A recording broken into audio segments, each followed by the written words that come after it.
Thank you, Chris. Good morning, everyone. Greeting from Far East. It's my great honor to represent the ChiroVox team to have this opportunity to share our recently published co-library of best sound.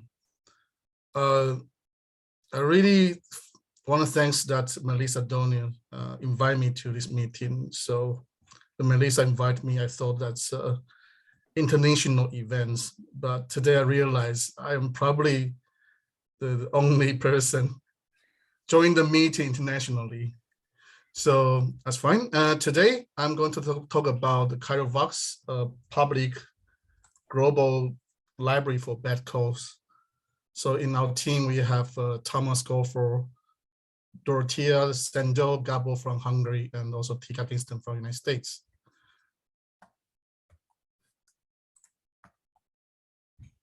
So before I start the talk, I would like to thank all my collaborators and my friends who support and contribute to this co-library and inspire me to have this idea, and all the funding agencies. So I don't have to emphasize how important and how powerful that acoustic technology in using for monitoring and survey bats, as well as study the behavior of bats.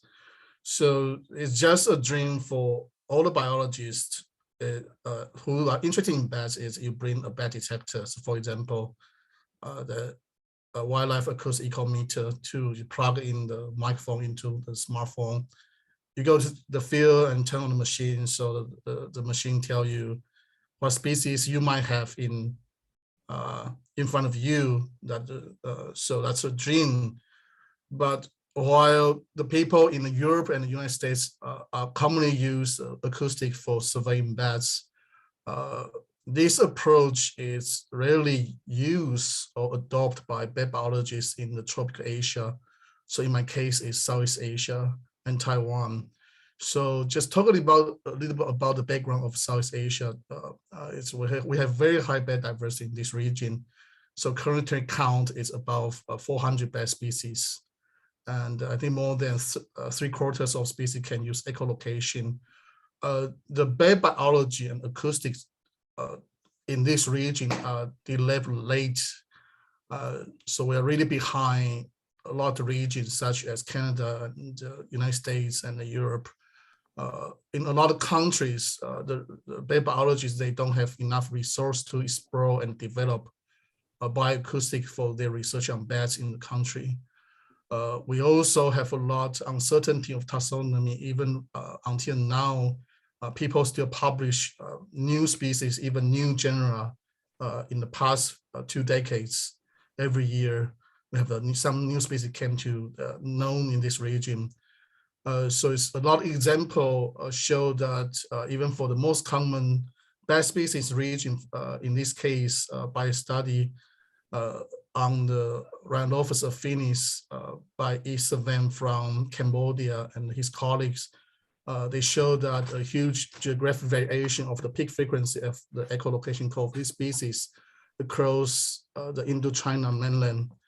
So we don't know how many species have a geographic variation in their echolocation. I think the most critical issue for the bat research in South Asia is the lack of accessible reference code for proper comparison.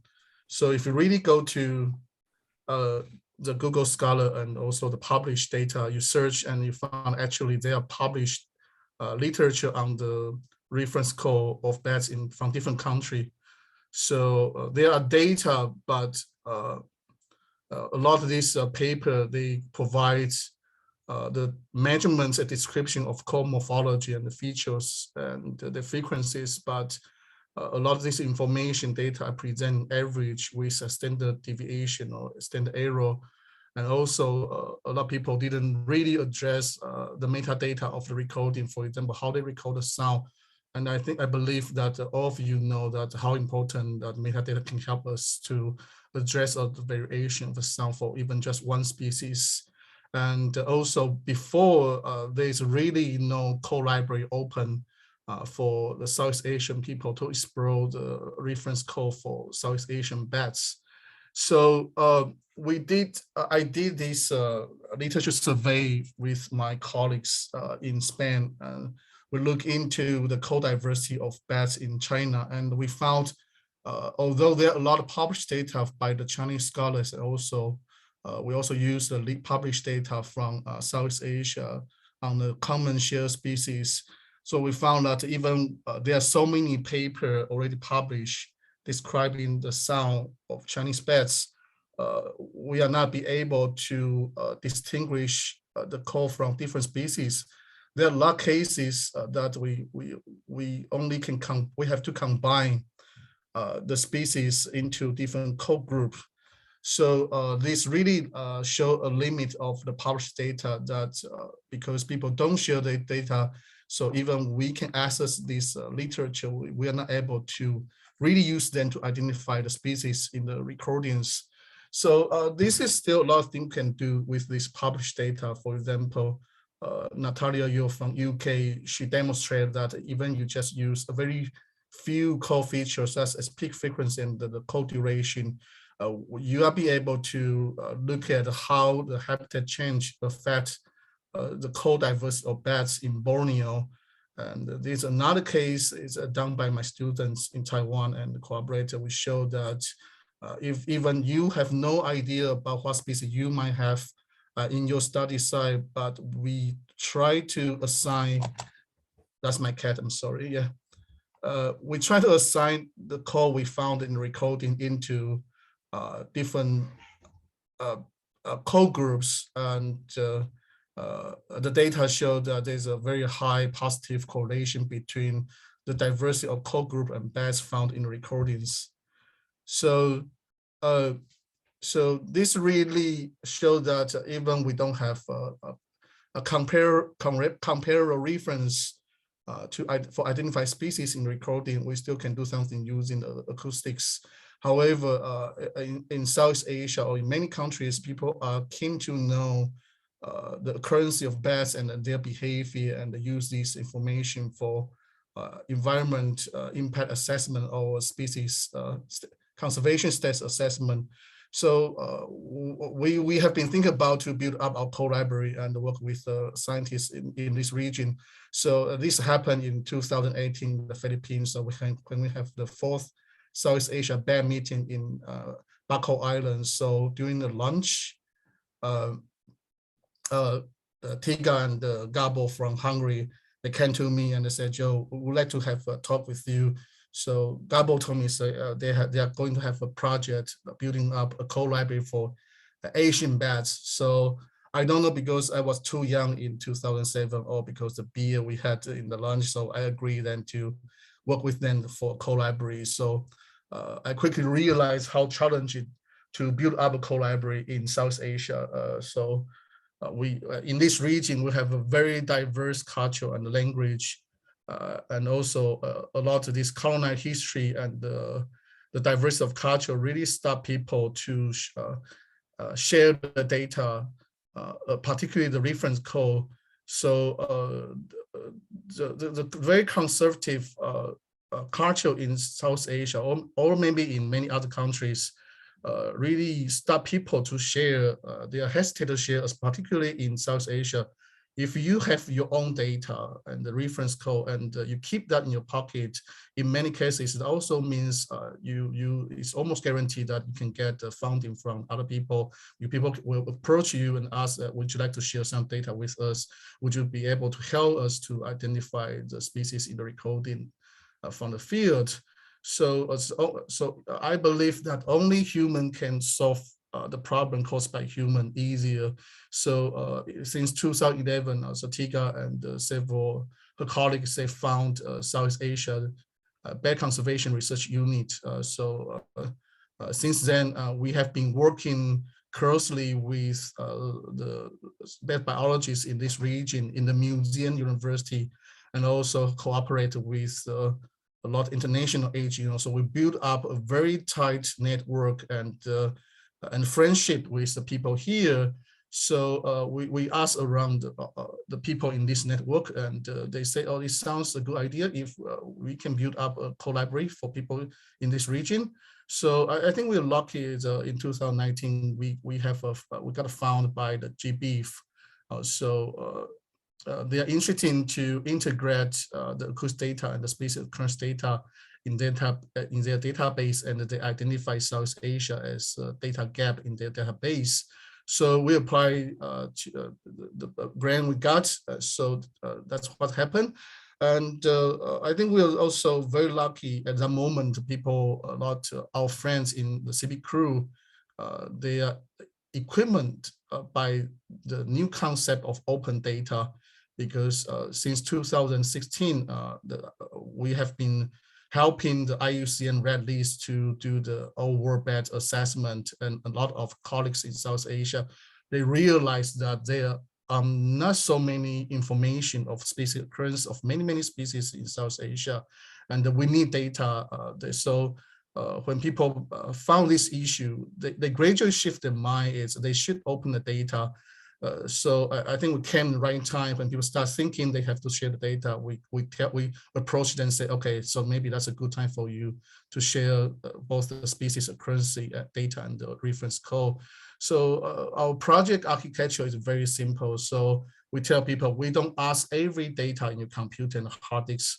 We only need the data that you have the species occurrence data with the georeference attached to the reference code.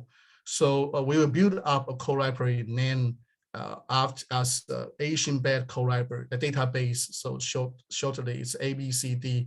So you submit your reference code to us. So we help you to extract the information of species from this reference code and archive in the CB crew database. Then we will help the people to upload this species occurrence data to GBIF.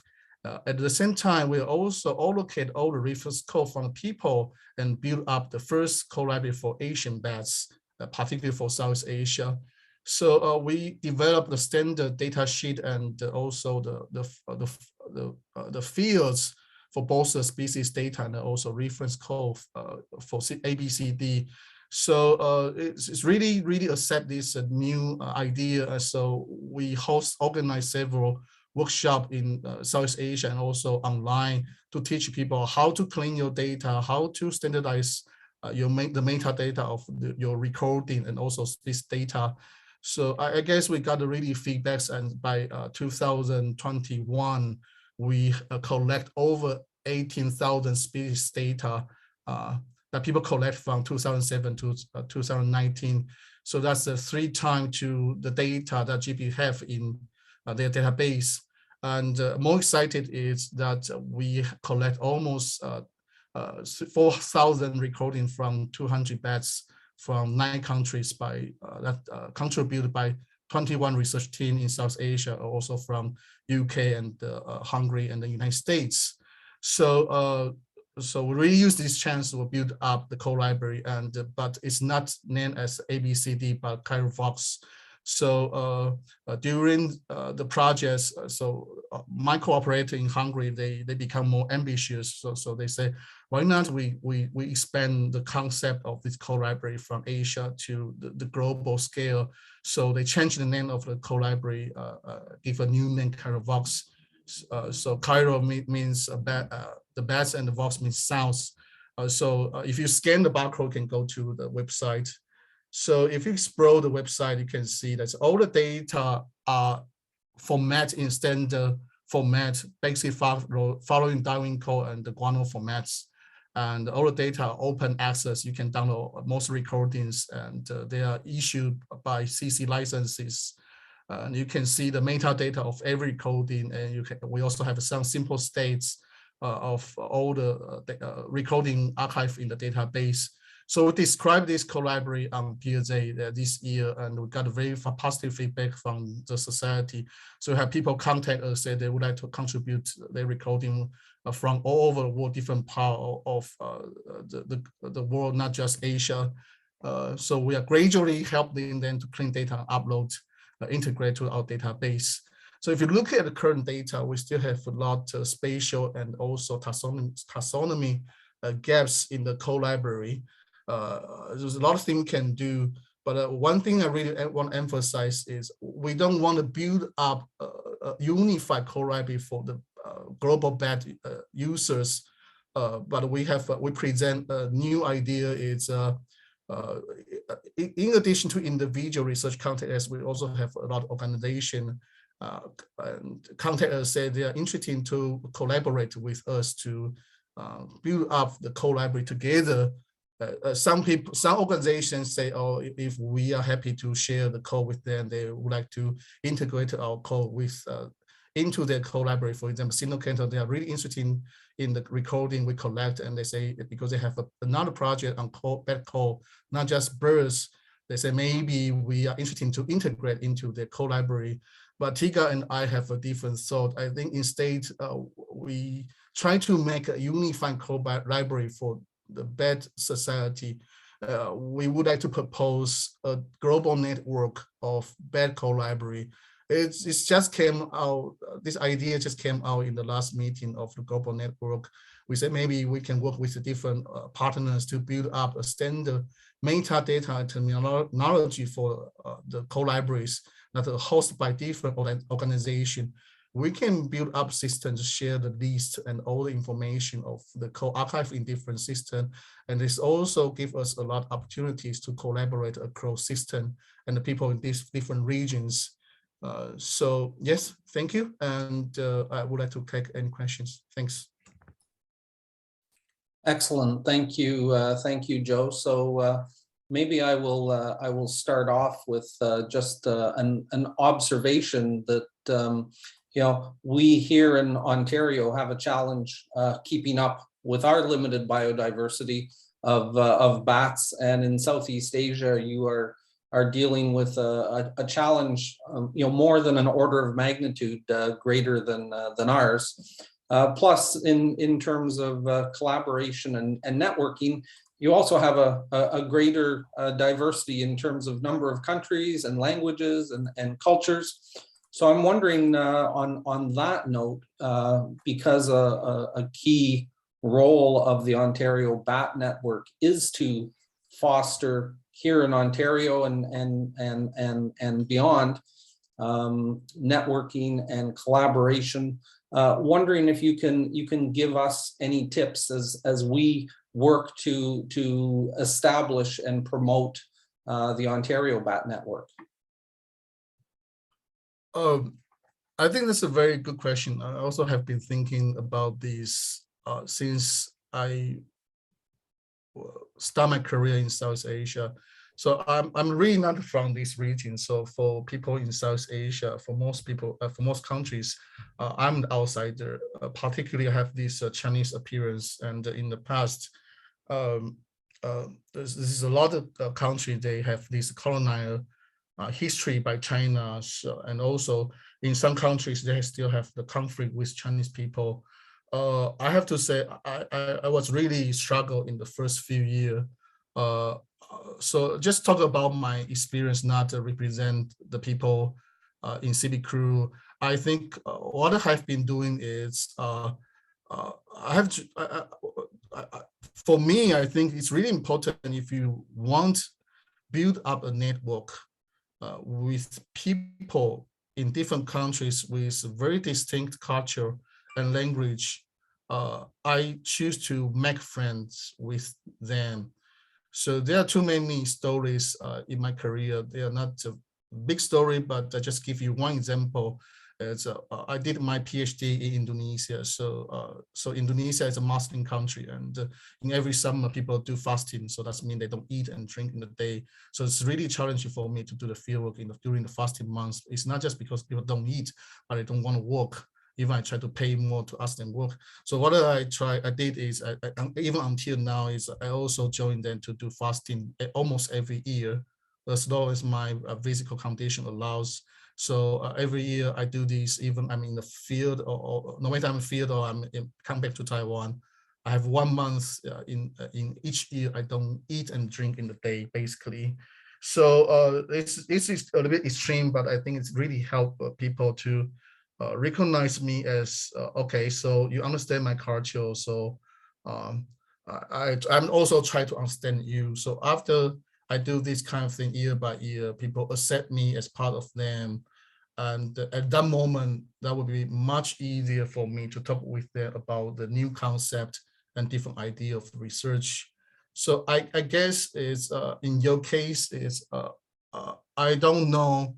I've never visited Ontario. I'm really not familiar with Canadian culture, but I guess it's probably similar to United States. I guess you had to say this, but let's say you have similar culture with United States. I did my PhD there, so I guess it's even you are from the same country, you may have different culture in different region, even in Ontario. I guess you just try to make friends with the other colleagues and share your idea. I think eventually that will help you to build up the network inside the region. And also if you want to expand your network to outside Ontario, I think that's the way you might be able to try. Yeah. Excellent. And I see with your last slide, you've provided your contact information. So if people do have follow-up questions regarding ChiroVox, they should come to you. Yes, please. Yes. Excellent, excellent. Okay, well, we're approaching our time limit here. We do have time probably for one more question. If anybody in the audience has a question and wants to provide it through the chat, I'd be happy to convey that.